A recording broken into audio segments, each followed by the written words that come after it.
D K Shivakumar ಅವರು ಒಬ್ಬ ಚಾಣಕ್ಯ ರಾಜಕಾರಣಿ, ಸ್ಟ್ರಾಟಜಿಸ್ಟ್ ರಾಜಕಾರಣಿ ಮತ್ತು ಸಂಘಟನಾ ಚತುರ ಮತ್ತು ಒಂದು ಕಾರ್ಪೊರೇಟ್ ಶೈಲಿಯಲ್ಲಿ ಒಂದು ಪಾರ್ಟಿಯನ್ನು ಹೇಗೆ ಕಟ್ಬೋದು ಅಂತೇಳಿ ಇಡೀ ರಾಜ್ಯಕ್ಕೆ ತೋರಿಸ್ಕೊಟ್ಟಂಥವ್ರು.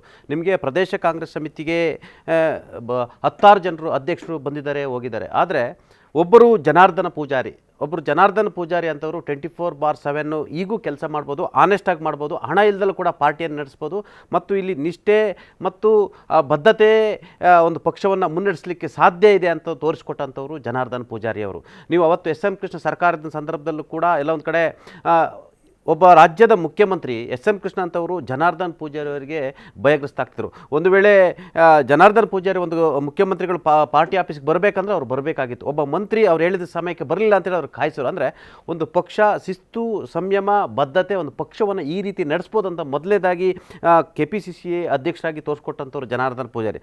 ಅದರ ನಂತರ ಈಗೂ ಕೂಡ ಸಂಘಟನೆ ಮಾಡ್ಬೋದು, ಈಗೂ ಕೂಡ ಕಾರ್ಯಕ್ರಮಗಳನ್ನ ಮಾಡ್ಬೋದು, ಈಗೂ ಕೂಡ ಸ್ಟ್ರಾಟಜಿಯನ್ನು ಮಾಡ್ಬೋದು ಅನ್ನೋ ಮುಖಾಂತರ ಕಾಂಗ್ರೆಸ್ ಪಕ್ಷಕ್ಕೆ ಒಂದು ಸ್ಟ್ರಾಟಜಿಕ್ ಲುಕ್ ಅನ್ನು ಕೊಟ್ಟಂಥವ್ರು ಮತ್ತು ಕಾಂಗ್ರೆಸ್ ಪಕ್ಷದಲ್ಲಿ ಅನೇಕ ಕಾರ್ಯಕ್ರಮಗಳನ್ನು ಊಹೆಗೂ ಮೀರಿದಂತೆ ಕಾರ್ಯಕ್ರಮಗಳನ್ನು ಮಾಡಿ ಸಕ್ಸಸ್ ಮಾಡಿದಂಥವ್ರು ಡಿ ಕೆ ಶಿವಕುಮಾರ್. ಮತ್ತು ಒಂದು ಪಕ್ಷ ಸಂಘಟನೆಯನ್ನು ಹಳ್ಳಿಯಿಂದ ಬೆಂಗಳೂರವರೆಗೆ ಯಾವ ರೀತಿ ಕಟ್ಬೋದು ಮತ್ತು ಯುವಕರನ್ನ ಯಾವ ರೀತಿ ಬಳಸ್ಕೋಬೋದು ಮತ್ತು ಮಧ್ಯಮ ವರ್ಗದವ್ರನ್ನ ಯಾವ ರೀತಿ ಬಳಸ್ಕೋಬೋದು ಮತ್ತು ಮತದಾರರನ್ನ ಯಾವ ರೀತಿ ಓಲೈಸ್ಕೋಬೋದು ಮತ್ತು ಕಾಂಗ್ರೆಸ್ ಪಕ್ಷಕ್ಕೆ ಜನರನ್ನ ಯಾವ ರೀತಿ ಅವ್ರನ್ನ ಕರೆತರ್ಬೋದು ಅನ್ನೋದನ್ನು ಕೂಡ ತೋರಿಸ್ಕೊಟ್ಟಂಥವ್ರು ಡಿ ಕೆ ಶಿವಕುಮಾರ್. ಹಾಗಾಗಿ ಪಕ್ಷ ಸಂಘಟನೆ ಮತ್ತು ಪಕ್ಷದ ವಿಚಾರದಲ್ಲಿ ಶ್ರದ್ಧೆ, ನಿಯತ್ತು ಮತ್ತು ಬದ್ಧತೆಯನ್ನು ಯಾರೂ ಕೂಡ ಡಿ ಕೆ ಶಿವಕುಮಾರ್ ವಿಚಾರದಲ್ಲಿ ಪ್ರಶ್ನೆ ಮಾಡೋಂಗಿಲ್ಲ. ಅದು ಎತ್ತವಳಿಗೆ ಗೊತ್ತು, ಹೆರಿಗೆ ನೋವು ಅನ್ನೋ ರೀತಿಯಲ್ಲಿ ಒಂದು ಪಾರ್ಟಿ ನಡೆಸೋದು ಅಷ್ಟು ಸುಲಭ ಅಲ್ಲ. ಯಾಕಂತ ಹೇಳಿದ್ರೆ ಅಲ್ಲಿ ಹಣ ಖರ್ಚಾಗುತ್ತೆ, ಶ್ರಮ ಖರ್ಚಾಗುತ್ತೆ.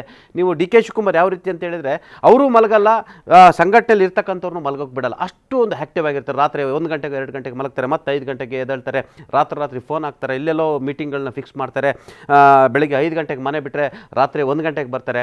ಹಾಗಾಗಿ ಅದು ಎಲ್ರಿಗೂ ಇರೋಕ್ಕಾಗಲ್ಲ. ಅದು ಆ ಕಮಿಟ್ಮೆಂಟ್ ನಾನು ಹೇಳ್ದೆ ನಿಮಗೆ. ಅವರು ಮಲಗಲ್ಲ, ಬೇರೆಯವ್ರನ್ನೂ ಕೂಡ ಮಲಗಿಸ್ಲಿಕ್ಕೆ ಬಿಡಲ್ಲ.